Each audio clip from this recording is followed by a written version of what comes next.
Shalom, shalom, shalom. Shalom, les enfants de Dieu, shalom à tout le monde. Shalom, shalom. Shalom, je suis très contente ce matin. Hier, je vous avais donné rendez-vous à 7h30. Malheureusement, je n'étais pas connectée à 7h30. Vraiment, je suis désolée. Que Dieu me pardonne. C'est que j'allais dire bonjour Yanaël. Bonjour Myriam. Oh, bonjour Meshak. Olinganga sute bwende nini. Benganga ko Meshak. Amen. Bonjour Papa Soir. Bonjour à tout le monde. Shalom, shalom. Comme je disais tantôt, il a fallu qu'on soit connecté le matin. Malheureusement, j'avais donné un rendez-vous. Bonjour Papi Bara. J'avais donné un rendez-vous qu'on puisse prier à 7h30, mais il y a eu un contre-temps, voilà. C'est pour cela que je ne t'ai pas réveillée. Hier, on a dormi presque à 2h du mat, mais Dieu nous a fait grâce. Il nous a donné la force de se réveiller encore ce matin, voilà. Donc, hier, on avait parlé sur le Saint-Esprit. Là, je dois aller travailler. Mais j'aimerais bien que vous puissiez quand même lire, parce qu'à 18h30, je serai connectée avec la servante de Dieu, Brigitte Mavinga. Je serai, Yabonard, bonjour. Yadesi Luvette, bonjour. Donc là, je serai à 18h30, je serai connectée avec une servante de Dieu, Brigitte Mavinga la grâce. Une fois, vous m'avez vu déjà avec elle prier ensemble, mais je sais que Dieu nous fera grâce à 18h30. Je sais que je serai avec elle à 18h30. Ne soyez pas déconnectés à 18h30, soyez connectés parce que nous allons passer un bon moment dans les prières. Mais sur le verset que nous allons parler sur le dit lépreux. Sur le dit lépreux. Donc, nous allons lire, et il faut déjà commencer à lire dans le livre de Luc, chapitre 17, verset 11 jusqu'à 19. Luc, chapitre 17, verset 11 jusqu'à 19. Amen, amen. Nous allons parler sur le dit lépreux. Les 10 lépreux. La Bible me dit, quand les 10 avaient vu Christ, ils ont commencé à crier. Alléluia. Parce qu'ils avaient besoin d'être purs. Comme ils étaient des lépreux, ils étaient des gens qui étaient en dehors de la société. Parce que dans les temps anciens, un homme lépreux, c'était un homme qui était impur. Donc, ils étaient en dehors de la société. Mais ces hommes-là, les 10 lépreux-là, quand ils avaient vu Jésus, la Bible me dit, ils ont commencé à crier. Nzamba salaka bango ngolu. Alléluia. Nzamba salaki bango ngolu pour ayebisa ki bango, asova ki bango mbala makote. Mais ce que j'aime dans la parole, dans le livre de Luc, chapitre 17, verset 11 jusqu'à 19, jusqu'à 19, il y a Angèle. Merci, maman Angèle. Allez vous présenter chez les sacrificateurs. Allez vous présenter chez le sacrificateur. Amen, amen. Si on attend que vous là pour aller chez le sacrificateur, et puis va comme qui pur. Alléluia. Va comme qui pur. L'œuvre est longue. Mais va comme pas sacrificateur. Durant leur chemin, ils étaient devenus pires. À 18h30, nous allons connecter. Donc nous allons inviter. La prière, il y a prédication, il y a la servante de Dieu, mais nous sommes connectés ensemble parce que nous allons inviter pour intervenir quelque part sur ces versets. Et on a médité déjà dans le livre de Luc, chapitre 17, verset 11 jusqu'à 19. Commencez à le méditer. Je serai invité, et pas la servante Brigitte Mavinga, et puis nous allons connecter et puis nous allons parler sur les 10 lépreux. Amen. Je sais que tu seras béni. Nzambe nanga pambola bino tongo etani oyo nzambe alobakete abimisaka moi pona mutu mabepe pona mutu malamu. Mais soki bimi pona yo parce qu'il t'aime. Il y a la faveur de Dieu sur toi. C'est pour cela moi bimi pona yo. Moi bimi pona nga, moi bimi pona papa mususu, moi bimi pona maman mususu. Amen, amen. Tongo etani to pambola nzambe alobi ses bontés, ses compassions ne sont pas épuisées. Pourquoi? Ils se renouvellent chaque matin. Bonjour Papa Roger. Il se révèle chaque matin. Il est matin, yaya to comme 9h du matin. Nzambe nanga apambola bino, Nzambe nanga mona vie à moko na moko, Nzambe nanga pambola à l'épée retour ya bananaye, et que le Saint-Esprit qui sont dans les profondeurs de Dieu soit sur vous. La Bible me dit, quand il viendra, il vous parlera pas de lui-même, mais il vous parlera de ce qu'il a pris auprès du Père. Quand le Saint-Esprit viendra, il vous parlera pas de lui-même. Alléluia. Amen, amen. Donc, le Saint-Esprit a l'obakamakambo auprès du Père. C'est pour là que Christ a dit, quand il viendra, il ne vous parlera pas de lui-même, mais il vous parlera de ce qu'il a pris auprès du Père. Nemakamona Saint-Esprit est révélé. Alléluia. Tu lis ce verset, Luc chapitre 17, verset 11 jusqu'à 19. Bonjour Papa Paul. Alléluia. Amen, amen. Et le Saint-Esprit va te révéler de grandes choses. Le Saint-Esprit va te révéler. Yaya, lis un peu la parole. Lis la Bible avant de quitter ta maison. Lis la parole. Tanga maloba na nzambe. Maloba na nzambe ndeza bilei na biso. Comme on dit à Lingala. Amen. Bonjour Yanni Pouto. Maloba na nzambe ndeza bomo ina biso. Yaya, tongo etani zala mutu na sengo. Fongo la Bible na yozo siffler. Zala na sengo. Je vais lire la parole de Dieu. Vous savez, si tu lis la parole, au moins Babiloro mususu oyo et on l'amoura ina ngoya ko yima si là. Pourquoi? Au moins autant ni maloba nzambe pe ko kimia parce que c'est la parole qui donne la paix. Amen. Oh, salut Séraphin. Ah ouais, ça fait longtemps. Amen. Amen, amen. Ah, il y a un les âmes pambola. Donc, je vais intervenir quelque part, mais je la connecter na bino. Donc, je dois me connecter aussi sur mon Facebook pour batunyo so balanda kanga la connecter et bongo to parler sur les 10 lépreux. Amen. Les 10 lépreux. Lis la parole de Dieu. Le Saint-Esprit va te parler.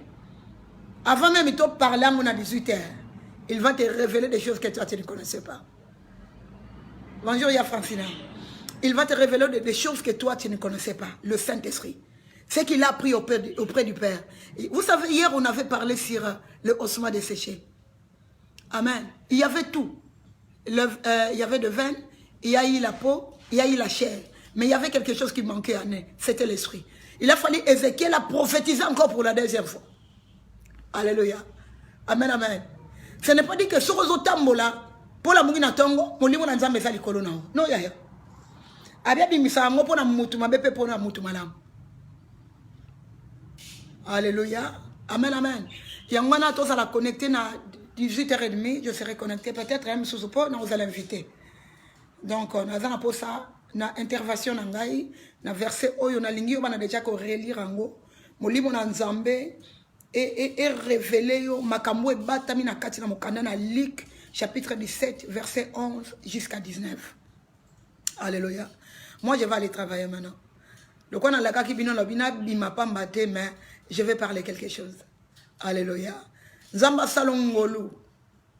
Amen. Bisika ba porte e kangamaki et ça l'a ouvert au nom de Jésus. Alléluia. Bisika monguna kanisa ki achaki ba blocage na vie na yo na butu et se manifester na tongo na lelo. Tika te le chef de l'armée de l'Éternel a tellement na vie na yo na tongo na lelo. Alléluia. Ce qui va tchaki ba projet ba monaka yo lelo na tongo. Déjà le chef de l'armée de l'Éternel s'est élevé dans ta vie.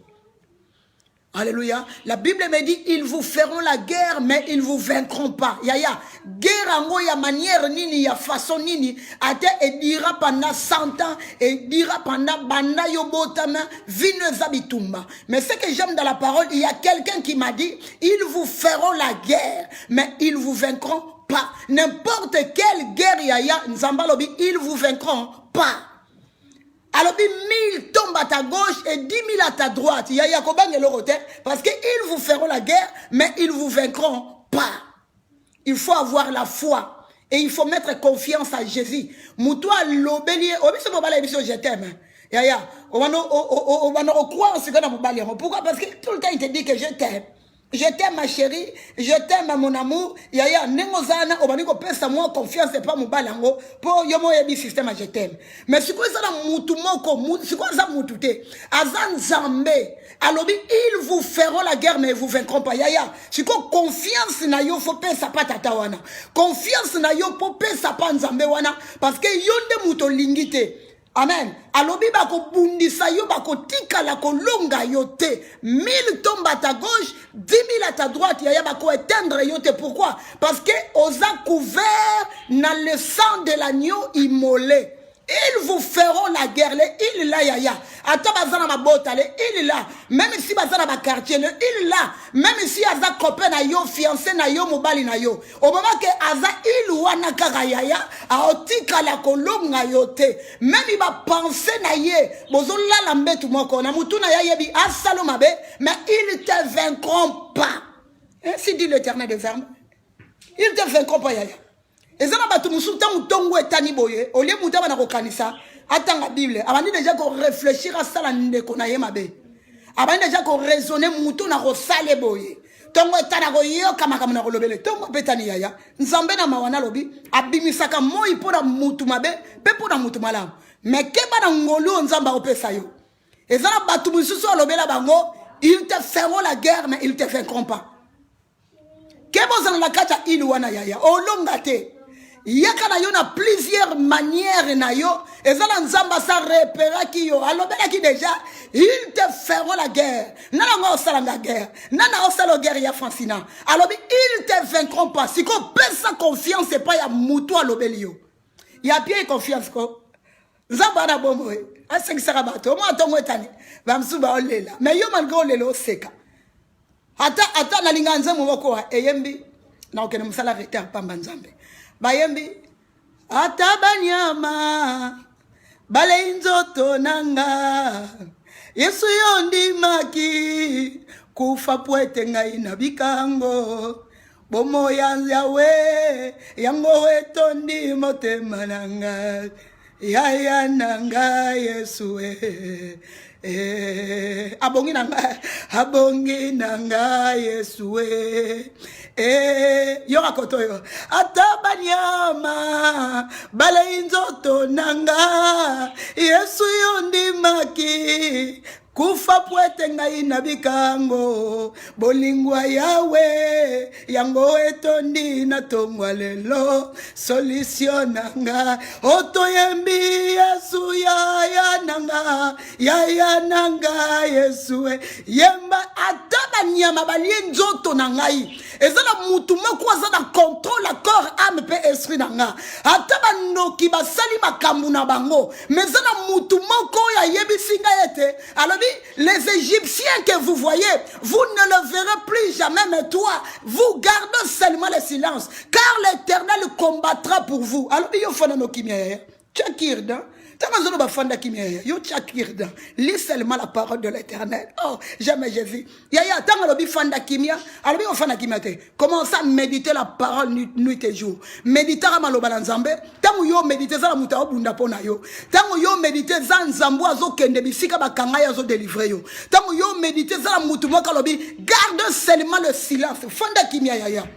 Nako fanda kimia kote na kati ya méditation luka nzambe yazo bunda yo yebite yaya parce que le combat que nous avons c'est pas charnel mais spirituel. Alléluia. Alors vous gardez seulement le silence. Et ça la muto alobeli ngeza tata la ngate. Et ça vous bali na ngata alobeli ngate toi garde seulement le silence. C'était yaya. Oh, c'est l'Éternel des armées yaya. Oh, le chef de l'armée de l'Éternel. Ça me donne la folie. Le chef de l'armée de l'Éternel. Alors toi garde seulement le silence car je combattrai pour toi. Yaya.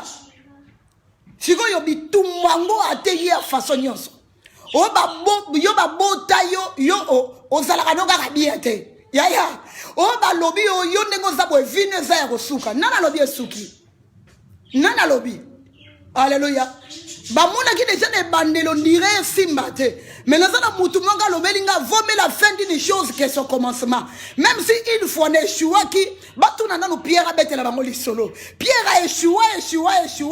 Pierre a ouanga na Christ. Pierre a kena ko péché kanga misité. Mais il y a eu un jour Christ lui avait dit sois heureux fils de Jonas. Sois heureux fils de Jonas. Et ça na mukolo nzamba tambola atele makana vila moto. Ozala ki muta kolela ma ebisio sois heureux yaya. Lokolo na tongo na lelazo yebisa yo sois heureux même si eshuaki ataba nguna makanisi ba frena ki vina yo. Yaya souke ya soukate jamais Jésus. Souka na makabunyo sezali soukate parce que le prince de paix se lèvera dans ta vie. Avant nzamba histoire. Alléluia. Avant nzamba histoire. Moïse a mon problème, il y a peuple Israël. On est fondé pendant 4 siècles dans la d'Égypte. Si vous avez un lokola, moutou lokola Moïse. Ou azaki ko bégayé. Ou ayeba ki ne lokote. Un homme, azalaki moutou na kanda. Moïse azalaki moutou na kanda. Amen, amen. Mais si quand Dieu lui avait dit, va libérer mon peuple. Atuni me barotou nanga quand même. Moutongwa zanani. Nanangwa tininga. Alors s'il te demande, tu lui dis que non, c'est Jésus qui m'a envoyé. Il sait jamais conjuguer au passé. Il sait jamais conjuguer au futur. Mais il se conjugue toujours au présent. Je m'appelle Emmanuel. Dieu parmi vous. Oh jamais Jésus. Va lui dire, c'est Jésus qui m'a envoyé. Jésus qui m'a envoyé. Ils vous feront la guerre. Il y a un Jésus à mes côtés. Je ne perds de rien. 1000 tombent à ma droite, 10 000 à ma gauche, 10 000 à ma droite. Je ne perds de rien. Même si je marche dans la vallée de l'ombre de la mort. Il y a un mon hôpital. Comme on l'a déjà que non, il y a un ça va pas. Oh. Cancer wane lié nzoto. Neto mona sida na okufa nango. Neto mona baba problème wa zana ngwe simbate. Faso to mona inda kuna bango to mona ka keno ba okabwana. Bangonde ba oloba. Si batuni pensa nzambe.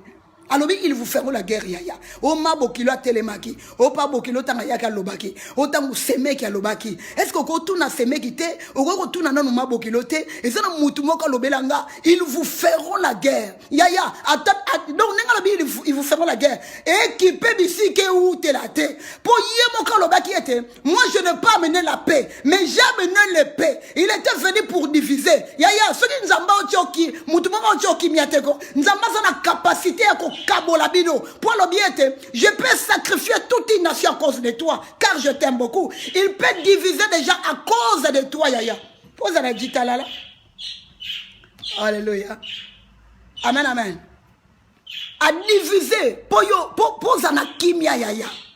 Azana pose à adorer, mais moutoumon à l'ongole sengo. On a posé à adorer, mais tu te plains tout le temps, ton Dieu. Ah, yaya, Zambwa Fandi na trône na ye. Ouais, je ne prends pas un coupable pour un innocent. Et non un innocent pour un coupable. Yaya, à kota kama kamuna batu. Alors, ils te feront la guerre, mais ils te vaincront. Pourquoi? Si tu as confiance na ye pas ensemble, ni na webang se. Mabokilo. Alléluia. Amen, amen. Je connais une dame à Balaki. Mabokila out Afrique. Mabokila bolimbisanga pardon. Mabokila out Afrique. Sikota ngaye boye et comme soki mwana na ye pour mwana zakia mobali. Soki mwana ya comment on dit mobali so soni na mwasi na ye. Au moins mwasi ye mususu lambi mobali oliate. Loka mama no fa na se au moins na mobali akiti bazaki na maison akiti na se allié pa mama. Siko comme mabokila tout moment kaka Kingandi, kita papa, miloko beli. Moi c'est pas au vimbana. Moi c'est au vimbana. Oh, comment ma bokilo banda outi Afrique? Ngano mbai na nga atato swani sona che biloko aliaka. Mais ma bokilo banda aye e simbali susu te. Mobai na nga zo lia su biloko na ngai te. Ya no ye biso makambo ngamo na viva onga mona banda ko mona. Alléluia. Parce que na ndoko bonde na serwana. Amen amen. Abi marlin faut changer système à prière. Ngabi ya nini so. Abi mabokilo banda yaki mamwe simbate. Ah. Nzamba la fa kota makambo. Ngabi ya mabokilo sani. Mabokilo a bien habité, il y a quelque chose qui ne cloche pas. Abi on va prier. Ya. Des fois ce qu'on a ça va pas. Il faut changer le système à prière. Et comme il sert voilà sera qui un escalier et l'aura yembara. Voilà tu as l'écoute. Toko bunda nanzo tote. Toko bunda na molimo. Wama bokilo vimani neta toboka yaya. Yegaga. Toko bunda na nzoto te. Toko bunda na molimo. Mbitumbeza ya molimo yaya. Okoza la muto ozo tala ye, ozo lia na ye, ozo mela na ye, mais tu connais pas son intérieur. Bozo tambola yaya, na tambola na mwana mwasi moko à tout moment alukara me manga na restaurant. Mais au moment kazo luka me manga na restaurant, ezai toujours na ba contre-temps. Ezai ga na ba contre-temps. Mais par après j'ai compris l'état d'âme de cette dame. Na yeko comprendre que non, c'est roi azaki na pamba, azaki na problème yaya. Alléluia. Amen, amen. Yaya mabokilo a déménagé. Nous avons déménager Moutou. Prière et déménager à Moutou. On a besoin de l'obate, on a besoin de soinate, on a besoin de tonga Moutou. Yaya, obaniga ga prière.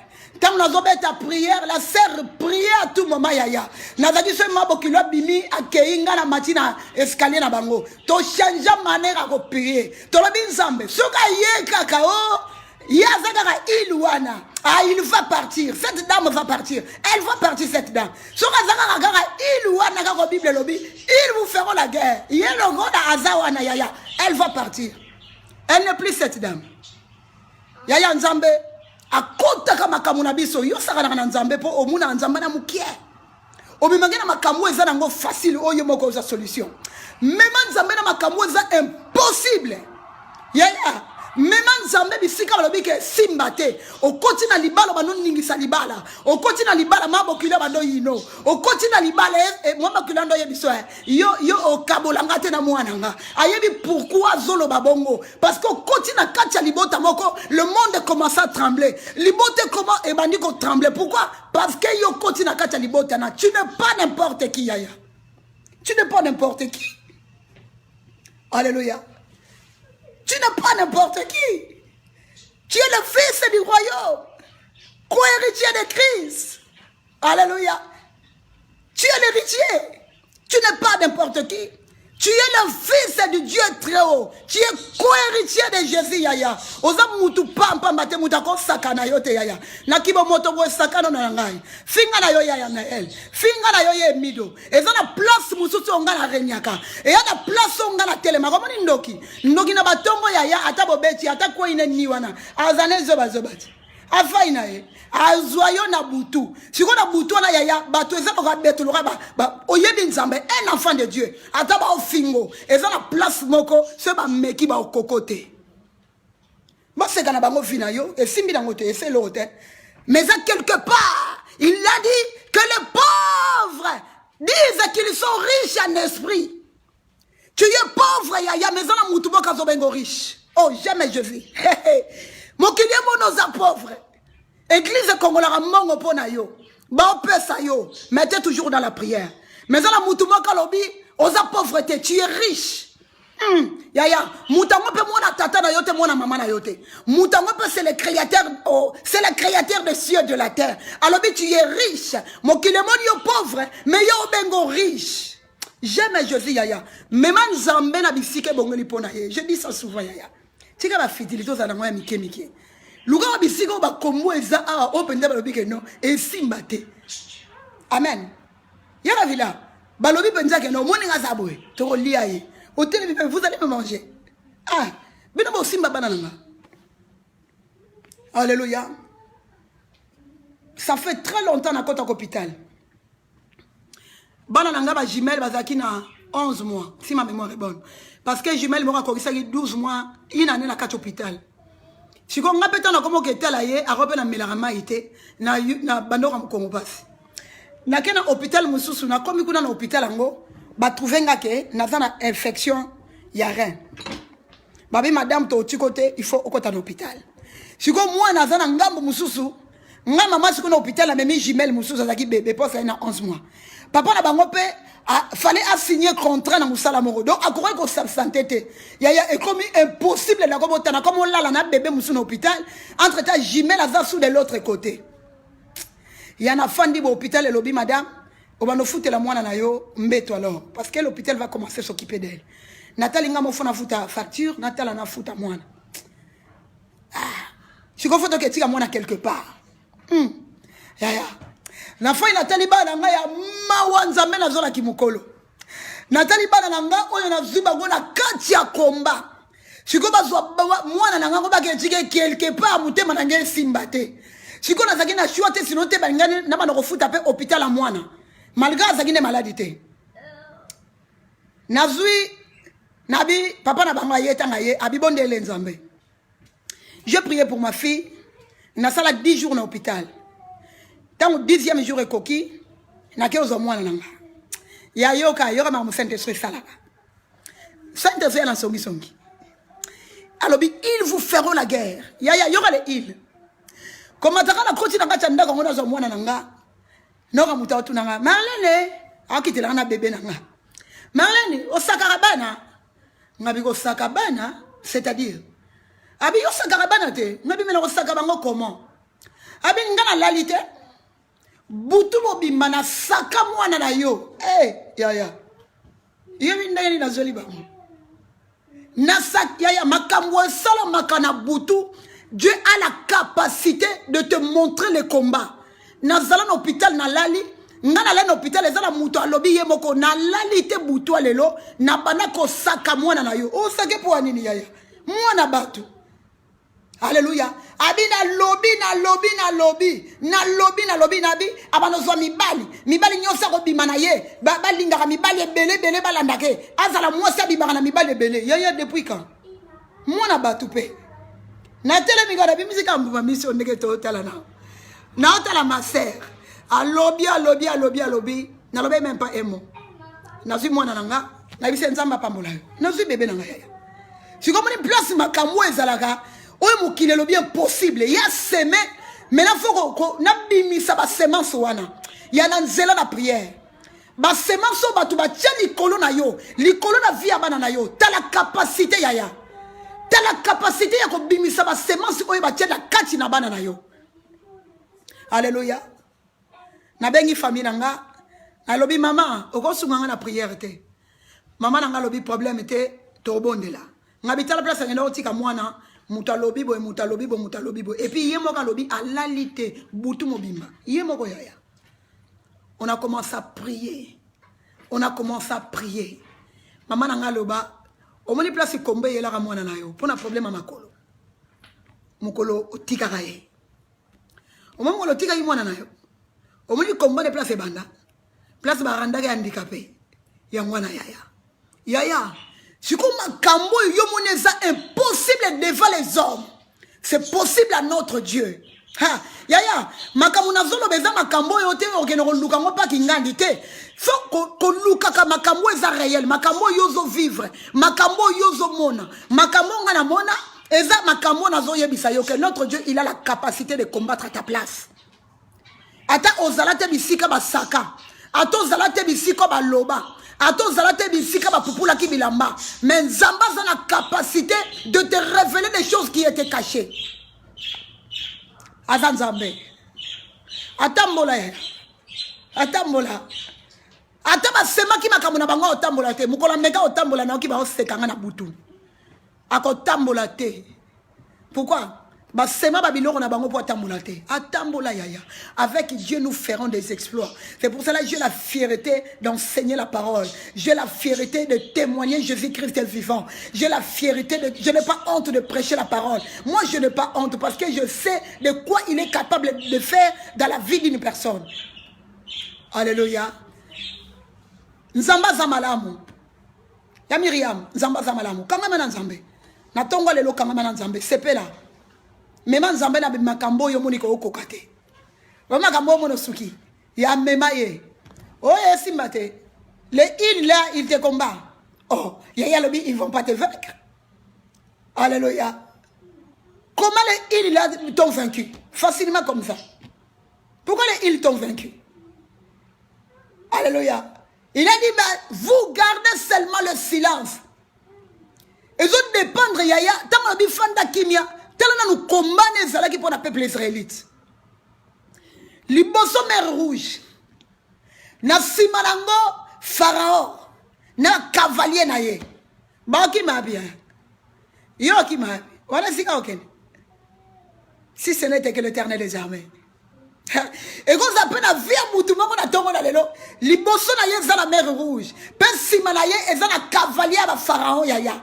Bazo landa ye ya ko landa yaya. Tani le par où aller. Mais na kati na oyo ka moutou moko lobi, les Égyptiens que vous voyez, vous ne le verrez plus jamais, mais vous gardez seulement le silence. Au fond de kimi ya na kata méditation. Tongo etani ba yebi ke ba oli ayo.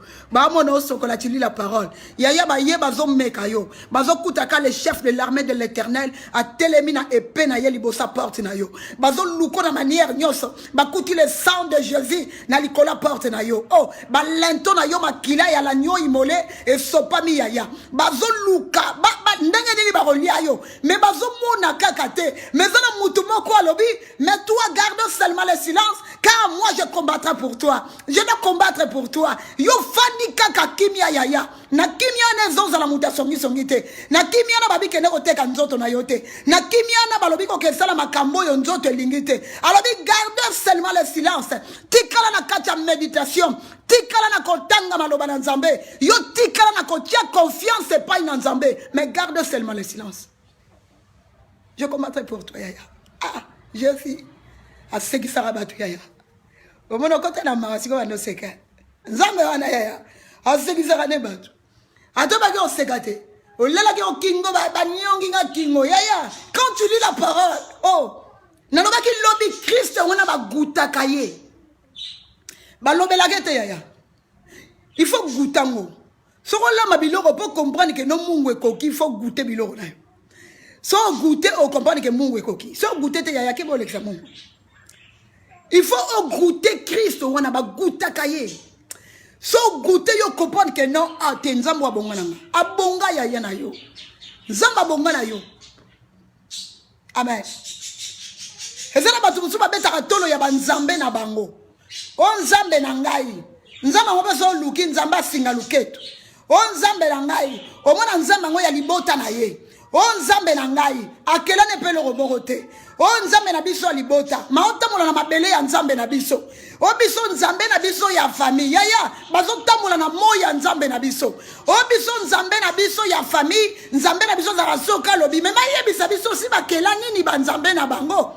Biso beto tangela bango notre Dieu qu'est-ce qu'il a créé? Amen, amen. Nzambe na biso libota. Nzambe na libota sala nini yaya? Yebisa biso na nzambe na bino sala nini? Oya libota. O libota mo bimelana kaye oboya ko sambela nzambe pona nzambe no libota. Koko na nga mubala yebisa nga po yende nzambe ya contrôler libota na biso. Oh yaya azata kufa kenda. Akenda na ye. Alléluia. Mais oya biso yaya asala kama kamwe lobisaka batu. Oya biso Luka na Jean 1. Nzambe na biso yaya Kobela no mutute. Luka kaka na Jean chapitre 1 verset 1. Au commencement, c'était la parole. Et la parole était avec Dieu. Et la parole était lui-même Dieu. Si vous avez biso banzambo asinga luketo yokangi. Yo bimisela biso nzambo yo ke ko simba kisi yo lobi ka ko sala pourquoi isaka batu. Yo lukela biso nzambe oyo yo okanga pour église na yo tonda batu. Mais nous avons un Dieu qui était au commencement. La Bible me dit il était au commencement. La Bible déclare au commencement c'était la parole. Et la parole était avec Dieu. Et la parole était lui-même Dieu. La Bible rajoute, il n'y a rien de tout ce qui n'a été créé sans elle. Donc on a l'icolo, namokili, penasena mabele, il n'y a rien de tout ce qui n'a été créé sans elle. Yaya sikoyo bimisela nzamba liboto beta katolo. Oboya nzambe le créateur pour nzamba libota na yo. La giza biso nzambe wana salela yo nini. Malédiction na kacha libota. Ba plaire na libota. Kaka nzambe wana ndako bimana yo na butu. Kaka nzambe na yo wana oyo ndukaka singa loketo wana. Akomisa yo mari de nuit, akomisa yo femme de nuit. Kaka nzambe na yo. Mais nzambe na biso na bomo. Ayebisa ngelo komoko alors je veux que tu prospères à tous égards. Oh, prospérer dans ma camunioso. Oh, prospérer dans la vie na yo. Li bana na yo za la prospère. Bana na yo va prospérer. Je veux que tu prospères à tous égards. Même bana ya bana na ngai baza la prospère et soit bonne santé yaya. Mais balobi na prospérer dans ma kamwebele. Mais nzambo a libota aroya ko détruire makambo nzamba tia na kati na yo. Nzambe no ya libota wana. Oya singa na luketu aroya détruire yo. Ozala mwasi ya kolela. Ozala papa kolela. Mais zala nzambe na ngai. Oya kombone za au commencement. Na vie na yo c'est au commencement. Et au commencement c'était la parole. Mon Dieu s'appelle la parole. Et la parole était avec Dieu. Et la parole était lui-même Dieu. Dans les cieux sur la terre, il n'y a rien de tout ce qui n'a été créé, n'a été créé sans elle. Car il parlait tout obéissant, sa parole s'accomplissait. Parce qu'il s'appelle la parole. Il est la parole révélée aux hommes. Il est la parole de Dieu. Il est la parole qui fait tout. Il est la parole qui bénit. Il est la parole qui guérit. Il est la parole qui fera tout dans ta vie. Il est la parole, Yaya. Ah, Yaya, ta vie. C'est pas la nayo. Nzamba sepeli sarabatu Yaya. Atola il n'a pas si. Quand tu écoutes la parole, il te donne la paix. Quand tu lis la parole, il te donne la joie. À ce que sarabatu na yuka so landa ngate Yaya. Nzamba pia ke sengo. Omono seka kala. Nzamba o seki sayo. Jamais je fais. O seka kala Yaya. Okiba nouvelle oyora ilo bina butu. O lali bien te. Nzamba lo bilo non par le Saint-Esprit. Par l'esprit. O roza no muto o tamula na yo. Tout le monde a quitté tout le monde a bon, Mikolo sombi voiture aux roulait bien. Mais Ézéchiel a lobby, j'ai remarqué il y avait quelque chose qui manquait en elle. J'avais remarqué Ézéchiel malgré a prophétisé qui l'icône ba osma, mais Ézéchiel a ma moueza ngaga l'icône ba osma wana. La Bible déclare il y a eu de verre, il y a eu la chair, il y a eu la peau. Pour couvrir une autre osma. Parce que des bandeliers étaient des osma qui étaient secs et sans vie. Après, il y a tangu, banzote botami babengi bango ba chair. Mais malgré la prophétie d'Ézéchiel, mais quand on est tambola quitté, et ça qui n'a ma belle yaya. Tambola na yo yaya, tambola na kitoko zana mo ko isaka bandeke. Et ça la beauté musuta ngo tambola bandeke ba ko ya bango mo kitoko eleki yaya. Mais nzambe na bomo ya lobi sans son esprit, na kati na yo tu es non animal. Tambola no kende musala, sans Jésus tu es rien. Amen, amen. Tu es mort. Parce que ba osma, tangu biloko nyonso botama ki na kati na bango, ba benga bango suba osma te. Ils étaient devenus des morts. Ba comme il va mort. Alléluia. Mais malgré Ézéchiel a prophétisé, il avait remarqué qu'il y avait quelque chose qui manquait en elle. Alléluia, jamais Jésus. Il y avait quelque chose qui manquait. C'était le Saint-Esprit, Yaya. Sans Jésus, tu n'as rien. Beta tolo na beauté na yo. Normalement, on a battu beta batolo na beauté na les réseaux sociaux. Ndena yo ga mawa. Ngai, batuna Ecclésiaste, batuna Salomon. Salomon a expliqué la beauté. La beauté d'une personne est éphémère. Il y a tant de monde qui est. Au moins, il y a 4 ans d'être au beauté. Aux ans sous bon matin. N'a pas tout sonner la beauté. N'a pas bazangi Saint-Esprit. Pour ceux qui ont la Saint-Esprit, il y a au tel ma solo au bêta. Au bêta ma solo qui torote. Au bêta ma solo beauté na yote. Au bêta ma solo bozuna yote. Bon tout l'Ecclésiaste. Bacha yo apito tout la taille Ecclésiaste a ebisabiso. Vanité de vanité. Tout est éphémère yaya. Lis la parole dans le livre d'Ecclésiaste, tu verras 3. Vanité de vanité yaya. Il y a des réseaux sociaux, il y aura un mouton, il y a un quoi. Et il y a beauté, il y a santache. Il y a des zabo, il y a bouton, il y a des hommes animaux. Des hommes animaux, les gens qui n'ont pas le Saint-Esprit. Le Saint-Esprit, tu vas lire la parole. Le Saint-Esprit va te convaincre, si tu vis, ce n'est pas toi qui vis, c'est Christ qui vit en toi. Ce n'est pas la chair qui vit, mais c'est l'esprit qui vit en toi. C'est l'esprit qui va commencer à te convaincre, yaya. Esprit a un apôtre qui s'habille qui tourne na yote. Esprit continue à s'habiller ma voiture na yote. Vanité de vanité, yaya. Ma telle mission Ecclésiaste wapito, Salomon wapito tunae. Ero. Alors bela biso nano makamuni no ya mona ngana. Oye tinda ga lobete. Vanité de vanité. Tout est éphémère, yaya. 300 femmes et 700 concubinages. Eh, yaya, avec ma casse. Mais il y a un lobby, vanité de vanité. Donc, à tous, on a 300 wana. Ata yo sakana kanabasi. ngani nazana sakana na bafia ngani nazanga sakana na mibali nga mubali nyosu oya futela nganda ko futela nga mai Claude futela nga électricité nani kuna futela nga oya ane yaya tout est éphémère. Tout est éphémère. Alléluia. Tout est éphémère. Lis un peu le livre de Ecclésiaste. Tu comprendras, yaya, osa fierté, osa muta oloba lobate. Bacha kuiji na wana ozanango lisulte. Ozanango te. Pourquoi? Parce que otangi Ecclésiaste, livre Ecclésiaste est fan so kimia. Nano tanga Ecclésiaste sotango ou bien la Bible no fait longwaki.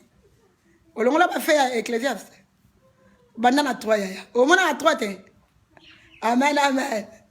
Alléluia. Amen. C'est l'esprit qui fait tout dans l'homme. N'a vous l'arrêter. Et à passer. Amen. Alléluia. C'est pas la canne en Zambé. C'est pas la canne. Ma mère, c'est pas la canne en Zambé. Alléluia. C'est pas la canne en Zambé. Ceux qui osent en Zambé, mon limon en Zambé, c'est un katinayo. Babiloko sala salana ya osala ngote. Neto lingo sala na tongo. Osala ngote. Owe maloba na nzambe fanisi okimya malamo. Po lingo osala lingo osala. Mais maloba na nzambe fanisi. Lis un peu dans le livre d'Ecclésiaste. Ya fongo l'Ecclésiaste. Ecclésiaste chapitre 3. Nana musala. Oh. Ecclésiaste chapitre 3 verset 1. Maman Ketia, on va partir. Ouvrons nos Bibles, nous allons lire un peu dans le livre d'Ecclésiaste. Le Saint-Esprit te révèle des choses. Mais tu passeras comme une fleur. Tu passeras. Alléluia. Tu passeras, yaya. Boto zalango est éphémère. Mon boulot c'est belé. Éphémère. Tout n'est Ecclésiaste. Tout n'est Salomon. Salomon a 300, na 700 kokibinaji yaya. Aleka akenda. Basi wana baleka bakenda. A comprendre yemoroko faut za mukolongo afani faut za mando cha kirda abano tuna benya oh malgré basi wana malgré nando bimana bam malgré bozui malgré la sagesse et l'intelligence malgré la richesse je dois tout laisser ya so tangi ofana kimia so tangi obano linga bato so tangi o mi bonga mayomo ko pasteur na hotel yote conduite le jour que tu vas lire dans le livre d'Ecclésiaste. La Bible décrit dans le livre d'Ecclésiaste, l'homme n'est pas le maître de son souffle pour le retenir. Soit télémier zapona nzambe pour lingi. Soit linga qui to lingoro télémate yaya. Soit télémi parce qu'il a voulu. Il sait pourquoi il a voulu. Il sait pourquoi il t'a donné le souffle de vie. Il sait pourquoi il t'a donné la force. Il sait le pourquoi yaya. Tike la bison azakito quoi. Nga lidodo na ngote. Oh lidodo yaya. Qu'est-ce qu'on va faire avec tes lidodo? Nous on lit la parole. La Bible me dit prêcher la bonne nouvelle, yaya. On est là pour prêcher la bonne nouvelle. Yozo les gars, sur réseaux sociaux, n'amoni na comment il lobby. Que Facebook est appelé à Congolais. Des fois, on manque de choses à faire. On dit qu'il n'y a pas de vidéo, nous avons checké. Nous avons raté les gens, les dodo. Bon, moi, les dodo. Yaya, je vais Ecclésiaste. Je vais lire Ecclésiaste. Ecclésiaste chapitre 3, verset 1. La Bible déclare, il y a un moment pour tout, un temps pour toutes choses sous le ciel. Alléluia. Likambu moko te ya sikeza na kati na sena moyo yo yaya. Obimaka na basi ebele. Luka na David. Tuna David. Yo lingi basi. Na kikoso yo tela kaka basi. Tuna David a expliqué makambo. Tuna Salomon. Abetelo masolo. Olingo fanda kimia te yaya. Yo moni ke kaka yonde mutu. Yo kakati. Yo kaka. Yonde ozatsuka. Mais Ecclésiaste alobiete. Il y a un moment pour tout, un temps pour toutes choses sous le ciel. Likambu nyonso zane bandeli pe na suka nango. Makambu nyonso zane bandeli pe na suka nango. Comment yo mona yo zana suka te yaya? Yo zana ni poza na suka te. Alléluia.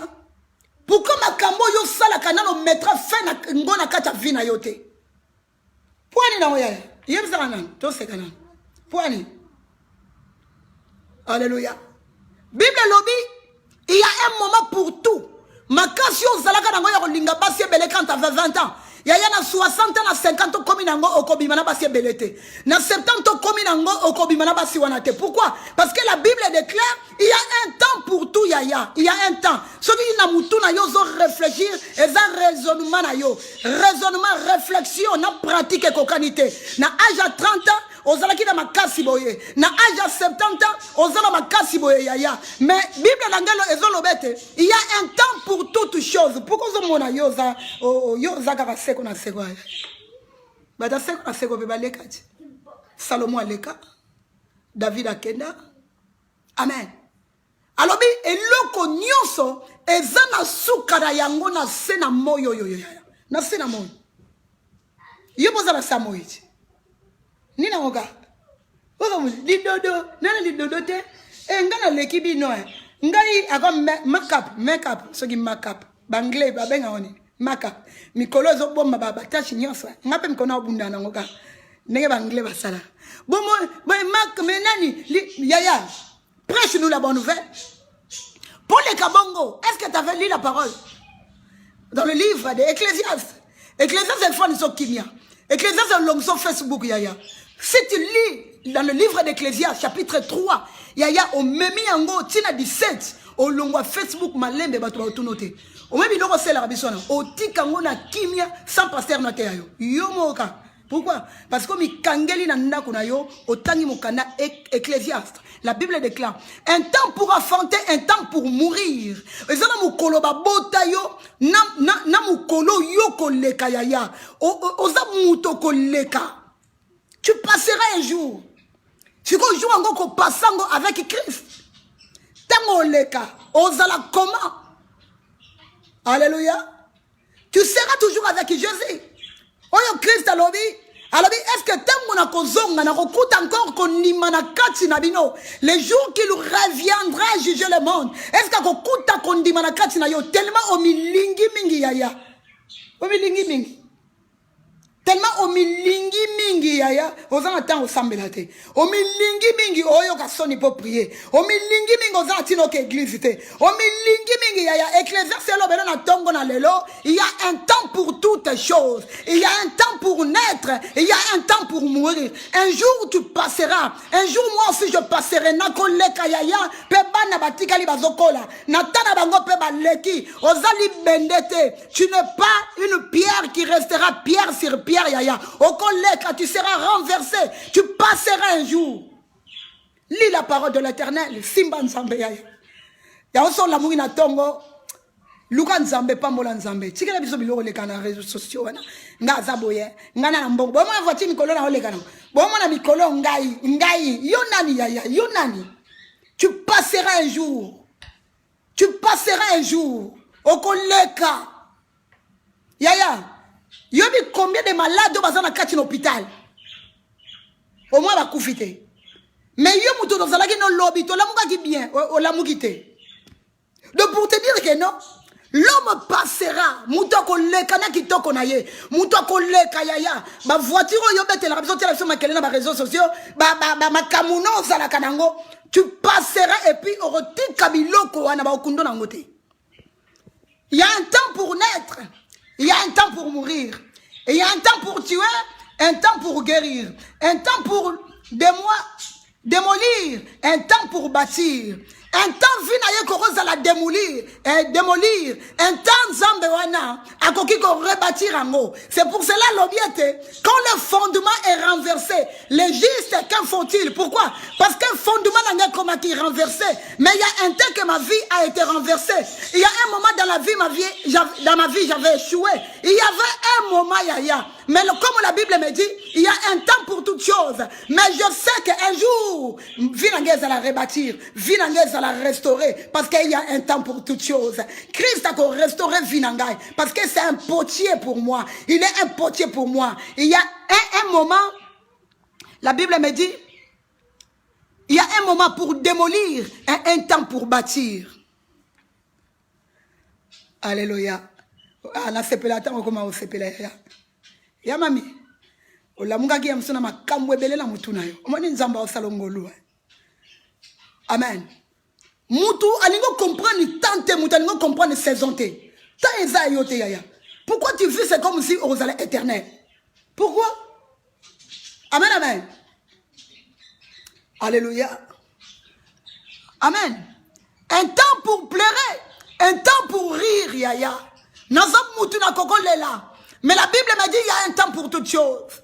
Attends la leli lelo, attends la leli lobby. Nazala mutumo kwa ko seki sa vie ngai. Aïe aïe aïe. Attends lelo bato batongi ngai. Ezala bato musu ba ko telema pe balobi malamu pona yo. Attends bato ba seka yo. Ezala bato musu enju ba ko encourager yo. Attends bato lelo ba olo ba mwa kelo mabanga. Ezala moto musu za ko ya ko couvrir yo. Attends bato musu ba seka yo. Ba seka yo po ba modi ke vina yo simbate. Ezala mutu moko ayebi soke non. Tu es riche en esprit. Amen amen. Tu es riche en esprit. Mais ton monde est pauvre. Bon, maintenant, ça va dans la tête. Bon, matanga mikolo. Amen. Ya emibo. Matanga zigo e comment na ngogaga. Ya kokene hôtel na ba sac na ba chaussures. Ora batu ba tout en rama peka. Yo mona ki. O mona ki kasi tokene matanga. Bu yo mona ki te bon ya bon ba santé na batu na ngaketela ba sapata ba. O yo mona ki ete ngai ya. Ebele batu na matanga to fone ngana kika la terre ba sapata batu. Alléluia. Amen amen. Mais yo zo bossa la que un jour on l'a na cerqué ba rotio même pas chaussure wana o yo seka ya mabe wana. Ba rotio yo même pas ngoya ya na comment on comprendre comment on t'a batu na ba chaussette. Batu balinga maté ya boete o ti vote biso liwa e beta na porte na yo. Amen. Ne bien frère alinga li solo ya liwate. Amen, amen. Fondement n'a que cause à la renverser. Mais un jour, Bible l'a dit, quand le fondement est renversé, les justes, qu'en font-ils? Tant que le fondement y a vu dans des comme il renversé. Mais dans la moutou oyo, oya salaki fondation wana. Mais le moutou azali juste à sala nini. Parce que moutou a salaki fondement.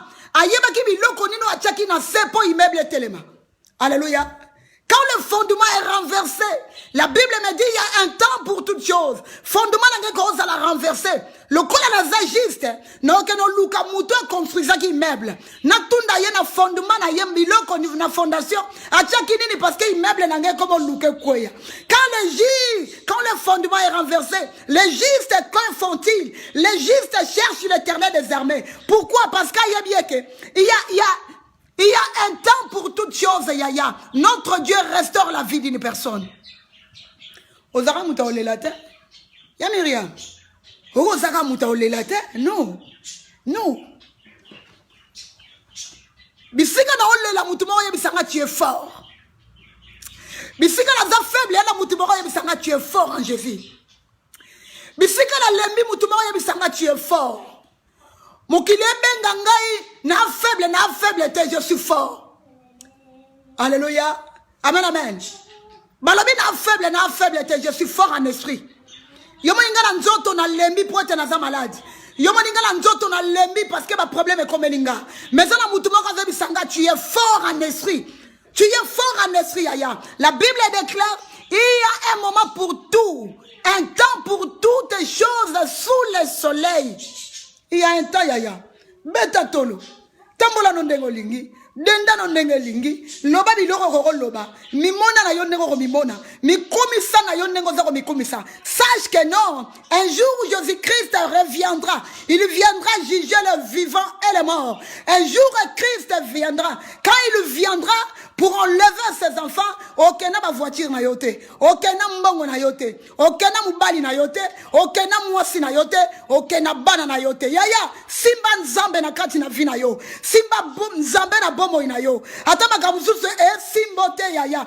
Koko simbate. Ayaya tikango. Marche avec Jésus. Christ n'a jamais abandonné. Moutako ko abandonné facilement. Moutako ko tiko facilement. O comme histoire et pas moutango. Mais ngana Christ tozana histoire à kobeta. Ngana Jésus nous avons l'histoire à raconter. Moutou yaya. Soki bozana yebia yo no mona mobali na kati ndako libala te mwasi na ndako libala ta otonga mobali ya otonga mwasi na ye mais Christ aketongelanga wapi yaya akebeta lisolo ngo epa nani betela ngana yaya lisolo epa Et puis il y a Ange Gabriel. Je marche avec lui. Au moment que je tombe, il me dit, Marlène, relève-toi, relève-toi. Je te donnerai la force, Yaya. Moi, je donne la force à ceux qui tombent. Oh, Yaya. Nzamba telebisaka mutu alobi soko lembi na komemo na maboko na ngai azomema yo azotambola na yo mele mandu kuna ebongonye kasuki te bino bamonye te ninga komi bino bamonye finete kato yebisaka yeti tolobelaka mobali wana te biso toyebisaka te mwasi wana te azui yaya oh spirituellement ezala mutu soutenir nga ezala mutu tambola na nga ezala mutu dîner na nga ezala mutu souper na ngai alobi je suis là à tes côtés moi je m'appelle Emmanuel Dieu parmi vous je serai avec toi je suis ton consolateur je suis ton avocat là où il y a des problèmes ngana okene ko plaider la place na yo toi tu restes chez toi à la maison moi je vais aller plaider. Oh, jamais Jésus. Alléluia. Amen, amen. Ataba memi ne pas ma juge, na ko tiama loba. Ya. Siko nzambe wono komisa kete bwani. Bwani nango. Pose contrat indéterminé. Po mikolo yo ozimba. Ya ontiki nzambe. Beta na lisolo. Pose moi si. Po ba pesa lombonga libala. Apôtre Paul a dit que rien ne me sépare de l'amour de Dieu manifesté en Jésus. Que rien ne me sépare. Oh, bolingo nzambe ko kosila te ponga na boti bolingo nzambe ko kosila te ponga na bali bolingo nzambe ko kosila te po échec eza na vinanga bolingo nzambe ko kosila te ponga na boyanga bolingo nzambe ko kosila te po y a rien qui marche dans ma vie bolingo nzambe ko kosila te. Apôtre Paul a dit que rien ne me sépare de l'amour de l'Éternel. Et le mot kabolanga na bolingo nzambe te yaya nazala nzambo kabola kabatu nzamba kabola kabatu yaya. Dieu, Christ Yebokabi, je n'ai pas amené la paix, j'ai amené le paix pour diviser, pour séparer. À la capacité. C'est comme ils sont des maouins. Et maouins. Maouani na we. Et bon, on zamba na yebite pourquoi? Pourquoi ticket ça la bongo yo lobele mawa? Yo leki mawana yo leki anzambe. Mawana leki anzambe. Alléluia. Mawana leki anzambe te. Nzamba sépara kabatu yaya. Nzamba kabola kabatu. Intérêt les attaques ont divisé bino. Ce cas na posa na yo ako benga yo na ndenge na ye. Ce mutu moko kanga yo ya au kanga yo. Nzamba na capacité même à lever âme na ye. Il a la capacité. S'il a besoin de marcher avec toi et le moko e pekisa nzambe te. Libala e pekisa nzambe te. Bana ba ko pekisa nzambe te. Ya au kabola bino. Alléluia. Parce qu'il est Dieu. Il fait ce qu'il veut. C'est comme si on est maouin. Eh, c'est un tiki maouin. C'est un boy maouin. C'est un zali boy. Et bon, yo colonne. Yo colonne. Yo colonne. Yo colonne. Ana colonne. Yo kasi lobby na ya mwana na yango si même na maborono. Et si même na maborono te. Et si même na maborono te yaya. Nzambe tanga bimisi Abraham. Alors, quitte ta nation, quitte ta patrie. Nako memayo na mboka moko. Bible zolo belangai. Abraham a kena tata na ye. Or, nzamba n'a besoin de tata Abraham. Abimisaki Abraham, là où il y avait des serpents, il y avait des scorpions venimeux. Nzamba abimisi Abraham. Abraham il peut maouin, même tata na ye. Ba memi tata na ye, ba keko camper quelque part. Nzamba sala na Abraham te. Tangu nyonso Abraham azalaki na tata na ye, Dieu n'avait pas encore opéré. Il n'avait pas opéré. Alléluia. Il a commencé à opérer. Le père d'Abraham, quand il était mort, et Dieu a commencé à agir dans la vie d'Abraham. Alléluia. Amen. La Bible me dit notre Dieu, il est le même. Azan Zambé, abongwani na été. Azara Nzamboyo, waba noko pinir wana. Azara Nzambo azal lelo. Emsu yo kanisa to comme la grâce. Ils ont comme la besoin de grâce. Ah, comme la grâce yaya. Christ a ya grâce pas qui makila. Amen. Comme la grâce. Si on a grâce à Ecclésiaste c'est le il y a un temps. Il y a un temps pour toutes choses. Combien de bateaux, batinda, bateya yo, balobela yo, répands-toi. Tu ne veux pas. Combien de gens qui t'ont déjà dit, répands-toi. Répands-toi, tu ne veux pas. Répands-toi. Alléluia. Au verset 5. Un temps pour jeter des pierres. Et un temps pour ramasser des pierres. Un temps pour étreindre. Et un temps pour s'éloigner de l'atteinte. Un temps pour chercher. Un temps pour perdre. Alléluia. Un temps pour garder. Et un temps pour jeter. Navia mutu. Likambu nyonso yaya ezaka ne bandeli. Peza na suka na yango. Amen. Aujourd'hui, je suis trop dur avec vous. Hein. Il y a un temps pour toutes choses, yaya. La Bible me dit, est-ce que la nature vous enseigne-t-elle pas? La nature. Vous savez, notre Dieu nous a donné l'intelligence. Avec besoin mailler les belés spirituellement. Abagi c'est le pena qui bon moto yaya pour comprendre ma cam. Et ça n'a pas tout le monde lingana bango comprendre même na makamo mokilité mais yemo ko nzamba lobi est-ce que la nature t'enseigne-t-elle pas? Siko makamu nyuso yo muna na mokilio. Ete ana ngo yote. Alléluia. Ete ya kote. Makamu nyuso zo leka na kati na vie na yo. Ete ya yote. Il y a un temps pour toutes choses. Sous le soleil, il y a un temps pour naître, un temps pour mourir. Tu passeras un jour. Un jour, nous allons passer, yaya. Mutwa leka kada kitoko na ye. Mutwa ko leka na bozwi na ye. Mutwa ko leka na makamu nyonso. Il y a que Christ qui ne passera jamais. Il y a que Jésus qui ne passera jamais. Il y a que lui, yaya. Il est le même hier, aujourd'hui, éternellement. Mais toi, tu n'es pas éternel, yaya. Tu n'es pas éternel. Osez éternalité. Luka Nzambe. Na vino Luka Nzambe, yaya. Na olobela ya tant que une mère. Na olobela peut-être en tant que yaya. Na olobela peut-être en tant qu'une petite sœur. Na olobela peut-être parce qu'il y a aussi d'autres mamans. Ba maman nanga balandaganga. Na olobela yo, na zolobela yo peut-être en tant qu'un enfant. Luka Nzambe na vina yo. Vanité de vanité. Tout est éphémère dans ce monde. Et là, c'est que ça va monter. Et là, c'est que exact. Vanité. Et puis un jour, je lisais, c'était encore dans quel livre? Dans ma histoire à Myriam. Nakala. Après, on a dit histoire, il y a le lépreux. Bible sur la belangana, tant qu'on a kala, moutousora zana lèpre. Il faut un katakovo. Il faut attirer ma neuf. Attirer ma longue barbe na ye. A raser penza moutou na ye bien. Si quand le mouton tanga zota mona nanzela, eza ko tute botou na ye o, nini yango, yemo ko fagangaka, impire. Donc attention on doit comprendre que non, les bras za ko leka. Alléluia. Et là on connaît pas ko tanga versa ngona mani ko mituna oh. Mais système on a comment on a batu, o ba katara kovo, batiki na mandefu. Et ça non ma lelote. Donc banana on kala. Amen. Et il n'y a rien de nouveau sous le soleil. Il n'y a rien de nouveau sous le soleil. Nzambe nanga pambola bino, nzamba mona bino. Na bina ke musala retard. Bobonde la pona ngaya. Amen. Nzamba pambola bino, nzambe nanga amona bino, akanisela bino.